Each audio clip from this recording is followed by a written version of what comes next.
Hi, thanks for tuning in. Today we'll be making dark caramel. I'm Alex Del Valle, the founder of Cinna Box Bakery. We use this caramel all the time on our cinnamon rolls, our salted caramel cinnamon rolls, and then we also use them in our caramel pecan rolls. It's an excellent caramel that I love, one of my favorite recipes. We'll be using a stainless steel pot. Aluminum I've failed with time and time again. It always seems to crystallize. Silicone spatula. Also need a whisk. Silicone whisk is not necessary. Fine mesh strainer, not necessary as well, just ensure success. We use sugar and butter. Use 1 cup of cream for a room temperature dipping caramel sauce. Use a ½ cup for a glaze.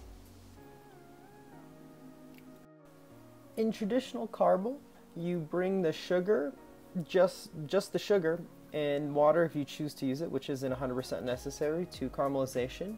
Then you would add in the butter and cream, and that's how traditional caramel is made. I've actually found that adding butter right now and bringing the butter up to caramelization with the sugar adds a whole another layer of flavor and a nice buttery richness, which I'm a huge fan. It almost has a taste closer to a Butterwurst candy. It just tastes way better in my opinion, and I'm a sucker for butter. When you have it on over high heat, mix it in. You want to make sure that all the sugar is fully saturated with the water.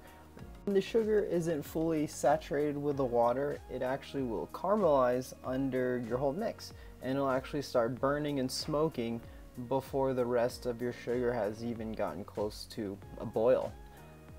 And then also, if you haven't noticed it, it also will increase the chance of crystallization if it doesn't caramelize and burn under. Once you get that up to a boil, this is the last time you want to really stir it with your whisk. After all the moisture is evaporated, the chances of crystallization increase significantly when you stir it. Or even, like, the reason I don't use a thermometer is because the thermometer would always cause my caramel to crystallize, just having the thermometer being in there. You can swirl it though, however, and sugar will build up on the side. I'm using an organic sugar, and organic sugar seems to always have more impurities that causes a higher chance of crystallization. As you notice, the bubbles will get thicker and thicker, but you can see the steam is still coming, so that still means that there is moisture left. Now the steam is gone, the bubbles will progressively get thicker and thicker. If I were to guess, we're probably at like 160 degrees Fahrenheit right now. Maybe like, and we'll just let this cook.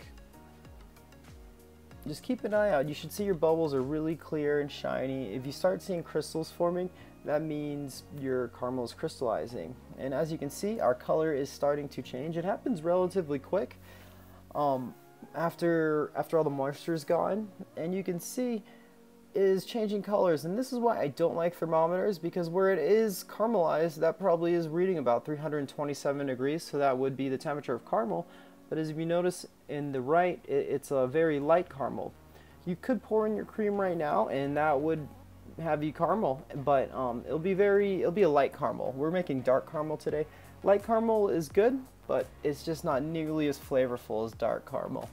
Truly, you want to wait for at least some smoke to start forming. As you can see, if you look, you can just ever so slightly see a little bit of smoke forming, and the color is really starting to change. And we're just going to swirl that again, just because we want everything to be that nice, pretty, like amber brown color.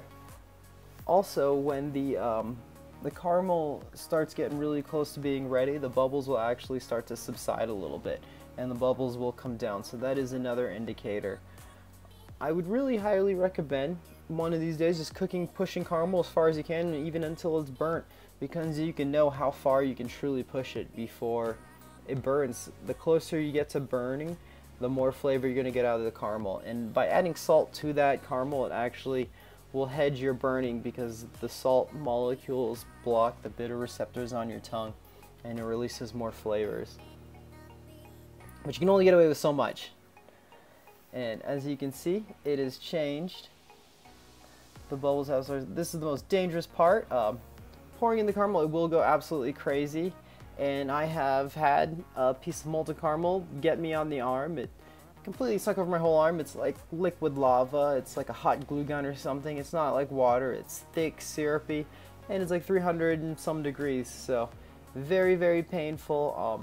Highly recommend make sure your dog or your kid isn't under you while you're pouring this caramel. And after you've killed your heat, just keep stirring and stirring. I'll take it off, and we'll just keep stirring until we see our caramel come together. Yes, so like I said, just be very careful. This stuff is super, super hot. Like, it is outrageously dangerous, but it is so tasty. As you see, we're just mixing it in, and you can see our caramel is actually coming together. You really want to make sure you scrape the bottom, get rid of all those lumps and stuff, make sure everything's nice and well mixed. And to ensure that we're all good, we're actually going to send everything through a sieve. And the sieve will pull out any big clumps that we might have potentially missed, or even if there are some crystals, we'll pull those out. The crystals are okay. Sometimes it'll just hedge your chance on how quick your caramel will crystallize, because caramel can be super smooth and soft, and then an hour, a day, 2 days, it'll just completely seize up and turn into a solid crystallized block of caramel. If it's crystallized, you will definitely know, because it won't be smooth, it won't be shiny, it will get stuck in your strainer. It's very obvious. It's honestly kind of fascinating to watch it. It's because it's almost like an ice crystal. Once one forms, it covers the whole surface. Yes, this is our coating caramel. It's so delicious. Be careful though, as delicious as it looks, this is about like 200 degrees, so this will absolutely burn your tongue.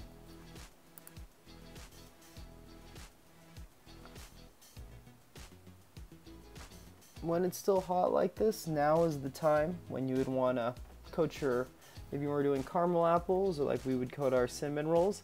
And it all depends on temperature. The cooler it gets, the thicker of a coating you'll have, or the hotter it is, the thinner.